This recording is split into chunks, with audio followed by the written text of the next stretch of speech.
আপনার জীবনের মূল্য কতটুকু আপনি নিজে চিন্তা করে দেখেন। এই জীবন কিন্তু একটাই। আল্লাহ পাক মানুষকে জীবন দিছে একটাই। এই জীবন কিন্তু কারোর জন্য থেমেও থাকে না, কারোর জন্য কিন্তু এই জীবন শেষও করা যাবে না। বুঝতে হবে ভাই, আপনার জীবনটা খুবই মূল্যবান। এই জীবনটা এতটাই গুরুত্বপূর্ণ, এতটাই মূল্যবান। আল্লাহ পাক যে জীবনটা দান করছে, আপনি সেই জীবনটা যদি সঠিকভাবে কাজে না লাগান, তাহলে কিন্তু আপনাকে সেই জীবনের জন্য পস্তাইতে হবে সে পরপারে। তাই আমি মনে করি কারোর জন্য এই জীবন থেমে থাকে না। আপনি আরেকজনের জন্য নিজেকে তিলে তিলে শেষ করতেছেন, সে দেখবেন যে দিব্যি চলাফেরা করতেছে, দিব্যি চলতেছে, দিব্যি ভালো থাকতেছে, ভালো মতন খাইতেছে। আপনি যার জন্য এটা করতেছেন সে আরো বেশি ভালো থাকতেছে। কার জন্য করবেন? দুনিয়াতে কি ভাই এখন সেই লাইলি মজনু শিরি ফরহাদ আছে? নাই। সেই লাইলি মজনু শিরি ফরহাদ কিন্তু খুঁজে পাবেন না। এখন বর্তমানে হইলো কার আগে কে ভালো থাকবে, কে ভালো থাকবে, ভালো থাকাটাই হলো জরুরি। আপনার ভালো থাকার জন্য আপনার যা যা করা দরকার আপনি তাই করবেন। আপনার জীবনকে আপনার জীবনকে গুরুত্ব দিবেন, জীবনকে ভালোবাসবেন।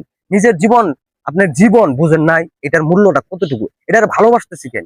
জীবনকে ভালোবাসতে শিখলে আপনি দেখবেন যে আপনি সবকিছু আপনার অটোমেটিক ভালো হইতেছে। আর জীবনকে যদি, জীবনের মূল্যায়ন যদি না করেন, জীবনের গুরুত্ব যদি না দেন, জীবনকে যদি ভালো না বাসেন, তাহলে সবকিছুই আপনার কাছে মানে অনীহা মনে হবে, ভালো মনে হবে না, সবকিছুই আপনার কাছে খারাপ মনে হবে। অনেক মানুষ আছে অনেক আবেগের বশতে অনেক ধরনের কাজ করে থাকে।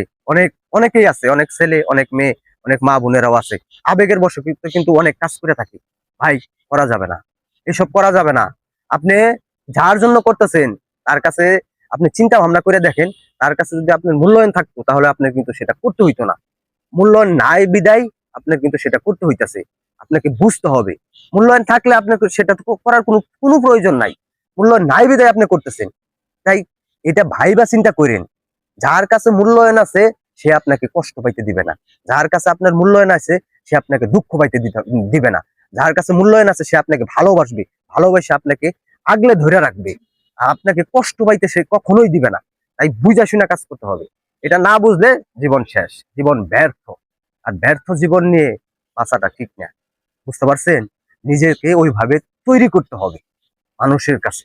যাই হোক, অনেক কথাই বললাম। আমি আসলে এই কথাগুলো এভাবে বুঝিয়ে বলতে পারি নাই, যতটুকুই বুঝিয়ে বলছি। বৃষ্টি হইতেছে, ভিডিও করা কিন্তু খুবই কষ্ট।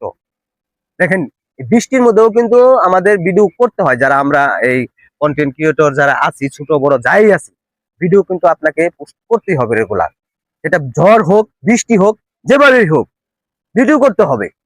তাই বৃষ্টি হোক, বাদল যেটাই হোক, সেটাই করতে হবে। যে কথা বলতেছিলাম, যে নিজের জীবন একটাই, আল্লাহ পাক দিছে, এবং তার বিধানে জীবন পরিচালনা করেন।